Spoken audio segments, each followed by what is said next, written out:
Hi guys, Brian from Brian Boas here.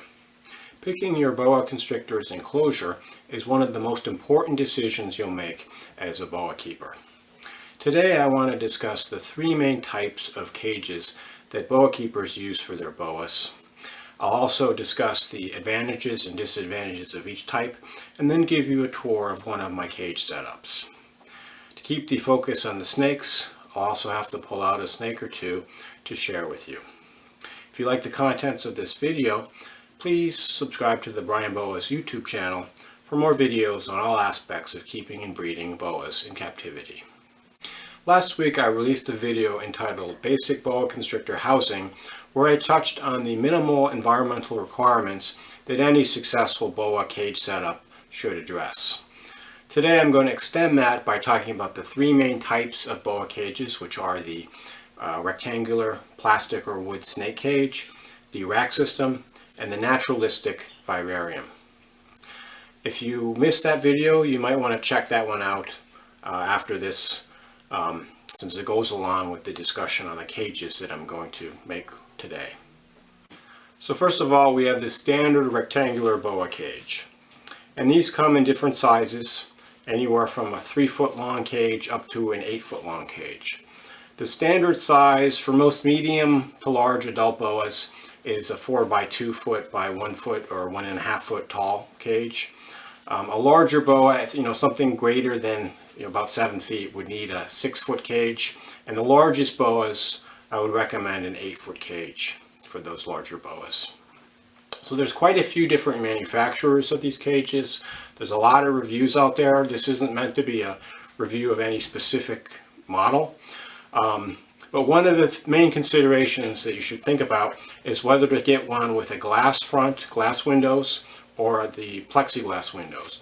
And I would highly recommend, if you can get it, to get glass, because the plexiglass looks okay for maybe a year or two, but then it kind of gets scratched up and dingy. And even right from the beginning, glass just lets more light through. It looks cleaner, it's easier to keep clean. And I have glass fronted cages which are in some cases several decades old, and the glass still looks great. Versus I've had some plexiglass front cages, and within a few years it gets all scratched up and it loses the transparency, and it just doesn't look very good. The other consideration for the front is whether to get a sliding front or a hinged front that kind of drops down. And both of them will work okay. One of the considerations for the hinge front is you'll need more clearance space. So if you're in a kind of a tight space, as many of our snake rooms are, you might want to look at the glass front. The glass front, on the other hand, because they slide, sometimes it can be harder to clean the back of the glass. So think carefully about what's front of the cage before you make your choice. Most of the time when you order one of these rectangular snake cages, it's going to come unassembled as just sheets of plastic. So you're going to have to screw the sheets of plastic together. And then a very important step is making it waterproof. You'll need to use caulk or some kind of a waterproof sealant to carefully seal all the seams. If you don't do this very carefully, you're going to have snake waste and water and urates and things like that that can leak out through the cracks. The sealant also tends to last only a year or two, even if you do it really properly, so you may have to periodically go back and reseal the cages. Another consideration with these types of cages is they can be kind of hard to keep clean, because the snakes will invariably relieve themselves over in the corners, and sometimes urates get stuck in the corners, and they're very difficult to get out. So you may have to go with a scraper. I actually use an ice scraper that I used to use to scrape my car when I lived in New England. In California now I don't really have much use for scraping my car, but the ice scraper works great to scrape snake urates which are stuck to the plastic. So you might have to do a lot of scraping, and then having a shop vac is really handy because you can just vacuum up all the poop and urates to keep your cage clean. So another consideration with these types of cages is that nervous snakes or hungry snakes will tend to strike against the front of the glass or the plastic. Often when I walk by, I can hear them striking because they think there's food coming. And unfortunately, snakes can sometimes damage their mouths, hitting the glass, and it can even lead to mouth rot. So you want to be really careful with this type of enclosure. You probably wouldn't want to keep a very nervous or high-strung snake in this type of enclosure. Snakes will often sometimes also rub against the front of the glass. And several times I've had snakes develop rubs, on their snout when in this type of cage. Usually I move them into my rack system and I don't have this similar problem. Of course, there are some advantages to these types of cages. One of them is that they, being rectangular, they stack really nicely and they look really nice. Some of them have a really nice aesthetic look to them. And if you plan your snake room properly, or from the beginning, with a plan in mind, you can have a really nice professional looking snake room to keep your animals in. Another advantage is that a lot of boas are going to be too big for any rack system. So for the larger boas, this cage might be your best way to go, something like a 6 or even 8 foot cage. In addition, they're relatively cost effective. There are a lot of models which are pretty affordable, and they're actually come out to cheaper than you could build your cage yourself in many instances. Now I want to give you a quick tour of a couple of these plastic snake cages that I have. These are the Animal Plastics model. These are the 4 foot by 2 foot by 1 foot tall model. And I'm really happy with the Animal Plastics line of snake cages, and I'll tell you a few reasons why. So looking at this cage, one of the things I really like about it is this sliding glass front. It just looks really nice. It is very durable. It hasn't gotten scratched up. The craftsmanship is superb. Just a really good design. And then so looking inside of the cage, you can see I have aspen as the substrate. I have this plastic hide that I made out of actually a tub that's used for changing the oil, for collecting the oil, that I just cut a door in. You can see the other end of the cage. It's a little dark in here, but you can see there's this cork bark hide. You can see the water dish. You can see there's a temperature probe that's attached to a thermometer to monitor the temperature. And then the heat sources, there's 2 heat sources.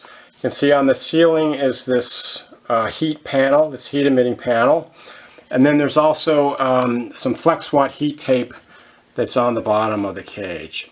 And I actually got this from a good buddy of mine, and he modified it slightly because the Animal Plastics plastic material is kind of thick. It doesn't transmit the heat very well from the FlexWatt heat tape. So he actually cut a rectangle out and he attached this glass to which the FlexWatt heat tape is attached. So therefore the heat can get through a lot more effectively. He's also has this little light that was added, which is kind of neat if you want to just put a little bit of light on your snake. It's a battery powered light. I don't actually use this heat panel, but it does provide a nice secondary heat source if necessary. And then the temperature is controlled by this Herpstat 4 right here that's on top of the cage. And of course I need to show you the snake that's being kept in here. This is my beautiful Coups Pastel Colombian female, who's about 5 years old and about 5 feet long. The second main category of snake enclosure is the rack system. And there's really one major drawback to the rack system for some boas, and that is that the tubs are not big enough to house the larger boas. That being said, there are quite a few boas that can be kept even as adults in suitably sized rack systems. And I mainly use 2 size tubs. I use the Iris CB110 under the bed storage tubs for snakes that are up to about 4.5 to 5 feet long. And I use the Vision 30 by 40 inch boa tubs for snakes that are up to about 5.5 to 6 feet long. I've made videos in the past on showing you the construction of a couple racks I built for each of these types of tubs. And of course right behind me, this is a rack I built to hold these Vision 30 by 40 inch boa tubs. There's actually quite a few boas that can be housed in these tubs even as adults. So all of the dwarf boas like the tarahumara, craw key, cocker key, etc. A lot of the semi-dwarf boas like the hog island, the peregrinaria, the longicauda, and then even some of the true redtails. For example, I have true redtails that are adults that are only about 5.5 feet long. Some of the males, for example, aren't going to get much bigger than that. In addition, you can house semi-adult boas as they're growing up in this type of an enclosure, and then you can move them to a larger enclosure when they reach a larger size. It seems to me like there's a lot of negative opinions that people have about rack systems, especially non-snake keepers.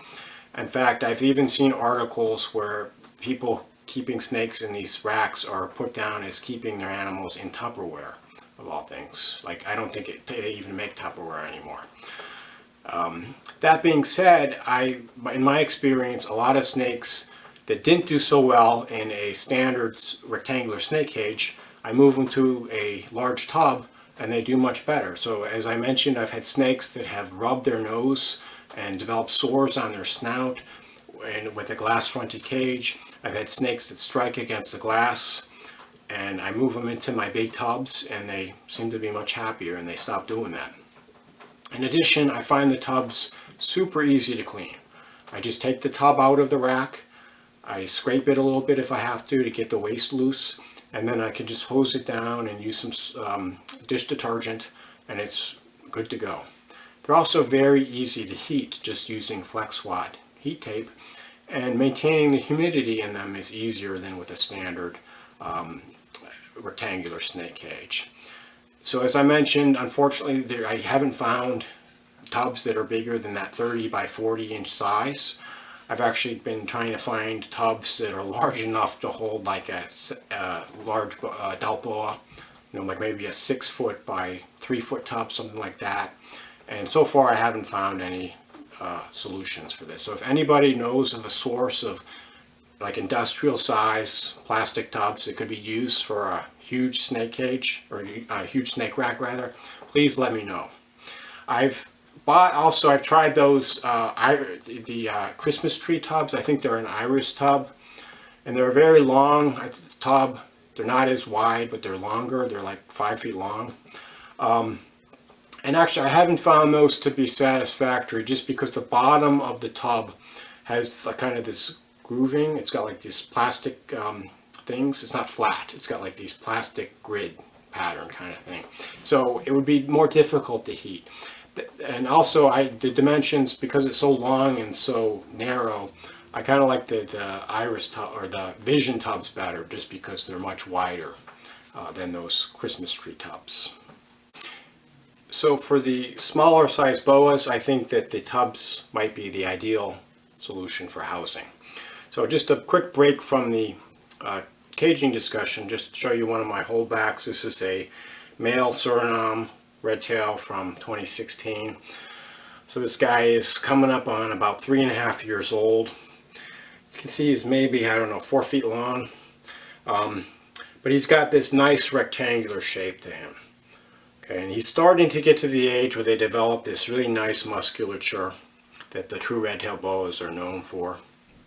And this guy's coloration has really been developing. He's just got this beautiful pinkish purple color to his sides.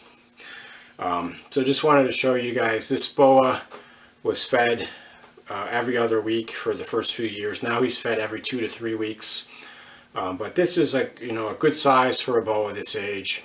I just keep seeing all these pictures of people that have these boas that they claim are like a year or two old, and they're like 6 feet long and really round and bloated, and they got these little tiny heads. So you might want to think about going easy on feeding your snake a bit if you're in that category.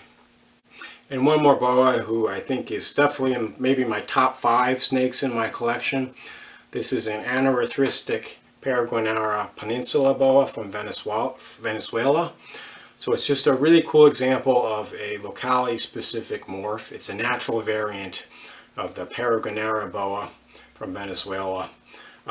Just absolutely beautiful coloration. I mean, this guy, his markings just remind me almost of a white Siberian tiger. He's got these beautiful silvery gray coloration and these beautiful darker saddles. Just an exquisite looking animal. So the last main type of cage that people keep boas in is the naturalistic vivarium. And with a naturalistic setup, people will try to recreate the natural habitat of their boa constrictor in the wild. For example, they might keep a true red-tailed boa in a vivarium that duplicates the Amazon rainforest. And I've seen many very beautiful examples of these types of setups. Many zoos have these setups, and there's just a work of art to look at and see the animal, and it's almost like you're looking through a window into the Amazon rainforest. I've seen pictures also online. Many keepers will try to put these enclosures in their homes, and they have these beautiful showcase setups that they can display their beautiful boas in. I don't actually have any experience setting up this type of enclosure. If this is something that appeals to you, by all means, find out all you can and, try to set up an enclosure.